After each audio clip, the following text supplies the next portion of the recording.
A quarterback who can really play from the pocket and he can also move versus a quarterback who, when you think of him moving first, but also he can play in the pocket. I like the first guy better, and that's Daniel Jones. I admit some bias. He's a giant.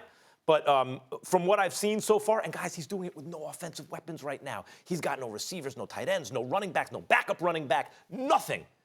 And he's still looking like you go, that's a quarterback. I know I'm comparing him to Eli, so it's pretty easy to impress me right now from Eli in recent years, but I'll take Daniel Jones. But what I don't appreciate is the last part, because I wanted to make that argument myself, comparing it to Eli. So go ahead. Taking that thunder away from me. Go ahead, but I will tell you this, because that's really what we're doing here. He's such a breath of fresh air compared.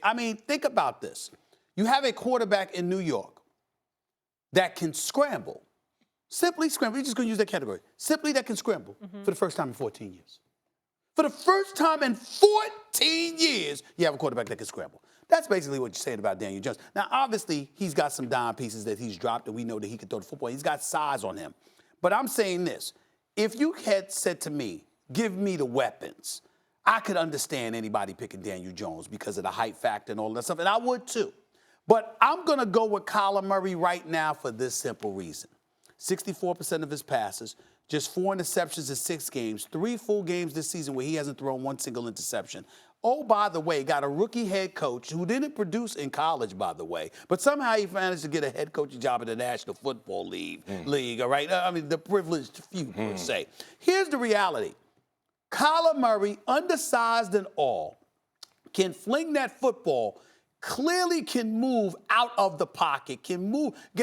He's incredibly mobile. And I look at that along with his ability to fling that football, and that's where I got to give him love and respect in that regard. I think that he is a dynamic player. I think that when we look at Daniel Jones, we see a prototypical quarterback that can get it done, and we're impressed and relieved because we no longer have to look at Eli Manning. I think when we look at Kyler Murray, we see a miniature dynamo who's incredibly dynamic and electrifying, both with his arm and with his feet, and we salivate over the possibilities. And if I have lesser talent, to work with, meaning guys injured, guys traded, etc., I'd rather have Kyler Murray. All things being, then it's Daniel Jones. But I'm going to go with Kyler Murray. No way, no chance I can go with Kyler Murray. And I'm going to tell you why. Because you project in this business, right? Like, we're having a conversation about both of these guys. And I use this simple formula beyond everybody. And Kyler Murray is playing well. This is not about how Kyler Murray is playing. This is about what I see from Daniel Jones. You know what I see? I see the prototypical type quarterback that has been the mainstay in winning Super Bowls, NFC, AFC championships in Daniel Jones. And I said it about Baker Mayfield. Y'all remember when the whole world went crazy when I said Daniel Jones is better than Baker Mayfield? Right now, if you put both of those guys side by side and you said, give me one of those quarterbacks with this same weapons, who do you feel more comfortable with being in your huddle? It's Daniel Jones, no question. Kyler Murray, to me, is too specific. It's hard for me to say Kyler Murray is going to have success when the athleticism runs out. Same conversation we having with Cam Newton. If Kyler Murray becomes a guy that has to stay in the pocket, what if it's a high ankle sprain? Or what if it's just a sprain like Patrick Mahomes got, and you take away that possibility of athletic ability? I'm going with Daniel Jones. And another reason being is because Jared Goff just played in the Super Bowl. Tom Brady has been in the Super Bowl. Pat Mahomes was in the AFC Championship last year. We saw Aaron Rodgers go win a Super Bowl. Outside of Drew Brees and Russell Wilson, because that's who they like to compare, they're anomalies. Russell Wilson and Drew Brees are anomalies when you start talking about the consistency of quarterbacks of that stature, that ability, go and play for Super Bowls. And if anybody want to argue it, let's go Joe Flacco. Let's go Peyton Manning, who had a noodle arm. You're talking about height? I'm talking about height and the ability to play from the pocket. So reading defenses with the requisite height. And diming, throwing dimes. Yeah, and Daniel Jones is also mobile.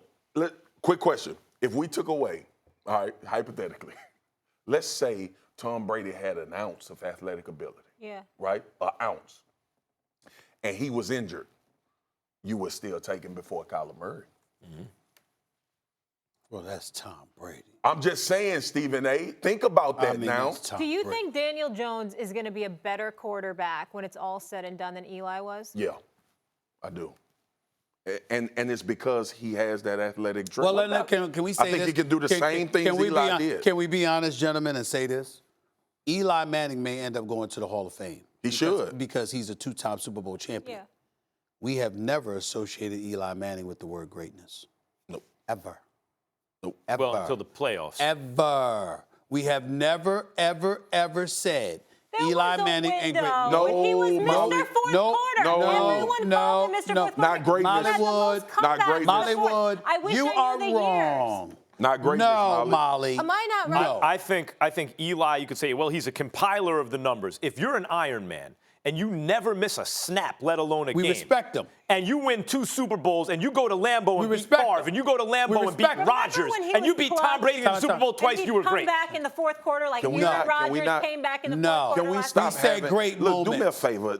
Do me one favor, Max. Please do me this favor. And everybody out there about the Giants. Because this is not about knocking Eli Manning. It's not. But please mention the defense when you talk about Eli Manning. People have to stop. 17-14 and 21-17 was how they won those Super Bowls. Let me ask you about other Why? quarterbacks right now. Because you We don't can't. mention it with Tom Brady. And Because he's had Tom great Brady has defenses, won with bad defenses. But he's won with good defenses, too. Eli has never He's won lost with a with bad good defense. That's right. He's never won with a bad defense. Eli's not Tom Brady, fair. even though he So- outplays him with the chips on No, the no, shoulder. no, Otherwise- Marcus. Do you realize that Tom Brady lost the Super Bowl to Philadelphia a couple of years ago, throwing for over 500 yards? Yep. He Do you lost realize, it. Do you realize Eli Manning has never thrown for 300 yards in the Super Bowl? Thank you so much for watching ESPN on YouTube. For more sports highlights and analysis, be sure to download the ESPN app. And for live streaming sports and premium content, subscribe to ESPN+.